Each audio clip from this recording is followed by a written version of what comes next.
Sevgili arkadaşlarım, iyi günler.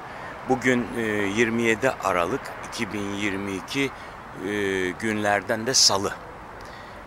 Şu anda Adana Tren Garı önünden bu eski buharlı lokomotifin önünde size bu çekimi yapıyorum. Adana Tren Garı'nın bildiğim kadarıyla tarihi Osmanlı döneminde 1915 yılında Almanlar tarafından yapılıyor. Bu Haydarpaşa-Bağdat demiryolunun bir kompleksi içinde bu tren istasyonu. Bunun aynı benzeri Suriye'de Halep tren istasyonu var. Buna benzer. Tarihi bir bina bu.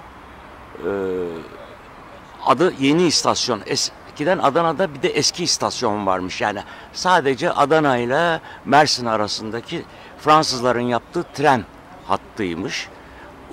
Onun da özelliği şu: Çukurova'nın pamuğunu Mersin limanına getirip Mersin limanından vapurlara bindirip pamuk Londra'ya, daha doğrusu Londra derken İngiltere'ye gidiyor. İngiltere'de de işleniyor, iplik haline getiriliyor. Bir de buna benzer Aydın, İzmir, Alsancak tren garı var. Onu da İngilizler yapmış. O da Söke'nin pamuğunu